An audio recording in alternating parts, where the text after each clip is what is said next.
अस्सलाम वालेकुम dear student. बेटा आज से हमारी क्लासेस व्हाट्सएप पे जैसे पहले होती थी कि मैंने लेक्चर रिकॉर्ड किया आपको भेज दिया, वैसे ही होंगी।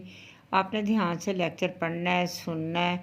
उसके बाद जब मैं आपको टेस्ट दूँगी आपने बेटा अच्छी तरह याद करके मुझे बताना है, क्योंकि जिस दिन कॉलेज खुले इंशाल्लाह 11 जनवरी को, तो उससे अगले तीसरे दिन हमने आप लोगों के पेपर लेना शुरू कर दिए हैं। बेटा रोज़ बच्चियाँ मुझे मैसेज करती हैं कि ख़लासा कैसे लिखते हैं। अब हम हज़रत उमर बिन अब्दुल अज़ीज़ का ख़लासा भी आपने याद करना है, क्योंकि बहुत अहम है। आपके सिलेबस शॉर्ट कर दिया, हो सकता है कि मुश्किल ख़लासा एक वो मुमतहन आपको दे दे।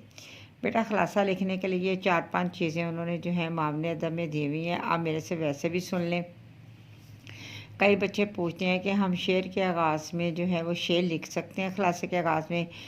बेटा ये बिल्कुल गलत बात है। यह अपने ख़लासे को मुदल्लल बनाने के लिए किसी आयत हदीस किसी मुफक्कर का कॉल, ये भी नहीं ठीक, क्योंकि इस तरह गैर ज़रूरी तवालत हो जाएगी उसमें। ख़लासे में टू दी पॉइंट आपने बात करने हैं। सिर्फ आपने वो लिखना है कि जो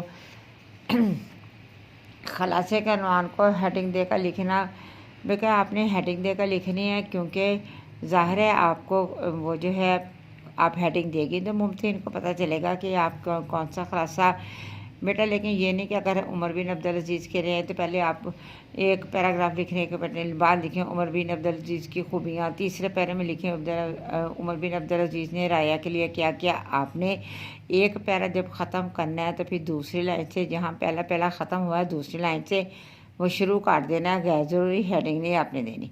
जो आपको ख़लासा बहुत अच्छी तरह आता है वो आपने लिखना है। ख़लासे में रब्त ज़ब्त का ध्यान रखें, तसलसल का रखें। ख़लासे की ज़बान आसान और सादा होनी चाहिए।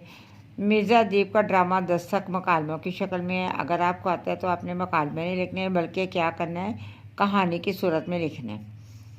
तो बेटा इससे बाज़ तालिब इल्म ख़लासा लिखने से पहले मुसन्नफ़ के बारे में मुख्तसर बयान करते हैं और उसके बाद जो है वो तबसरा लेते हैं, लिखते हैं। बेटा ये भी गलत बात है, ये नहीं होना चाहिए। तो कुछ तालिब इल्म ख़लासा लिखने के दौरान बाज़ मकामात पर असल सबक में से चंद अहम और मशहूर लाइनें लेकर उसको अंडरलाइन कर देते हैं।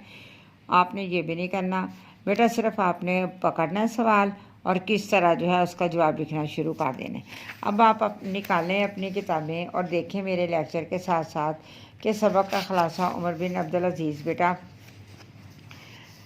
ये जो बुक में लिखा हुआ है आपने वही चीज़ें लिखनी है। आपने बिल्कुल गैर ज़रूरी बातें नहीं लिखनी। कई लोगों को ये पता ही नहीं ख़लासा होता क्या भला है। बेटा जो चैप्टर में बात लिखी हुई है वो बात शॉर्ट करके, अगर लंबा चैप्टर है मिसाल के तौर पर 6-7 पेज का, तो आपने 3 पेज का लिखना है।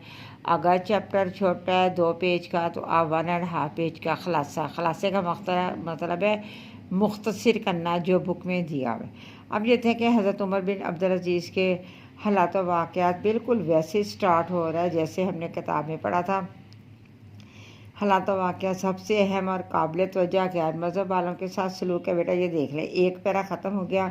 दूसरा ने बनु उमैया के जितने भी हुक्मरान थे सब ने लोगों की ज़मीनों पर कब्ज़ा कर रखा था, वो दिया हुआ है।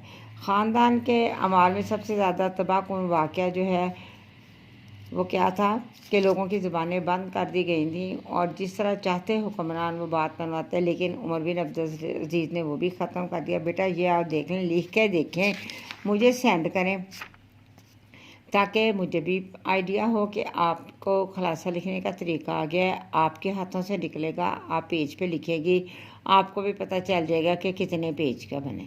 अगर ये बेटा आम रूटीन में जो है वो दस्ते के पेज छोटे होते हैं, लेकिन जो इम्तिहानी कॉपी है आपने मैट्रिक में दिए होंगे वो बड़ी होती है, इसलिए वो कम से कम 2 या 250 पेज 2.5 पेज की हो। और आप जो अगर इसमें आपके ये 4 पेज भी बनते हैं छोटी कॉपियों में, ये छोटे दस्ते में, तो डरे ना कि इतना लंबा हो गया। तो बेटा ये आपने अब ख़लासा लिख के तो मुझे अच्छी तरह याद करके तो मैं आपने मुझे जो है कल सेंड करना है, क्योंकि पहले मैं आपका चेक करूँगी। शाम तक मुझे आपने ये सारा आज सेंड करना है। नेक्स्ट डे में आपको पढ़ के भी सुनाऊंगी, बेटा आपके ये गलतियाँ, इस तरह नहीं करना, इस तरह नहीं करना। उसके बाद में आपको अगली चीज़ पढ़ाऊँगी।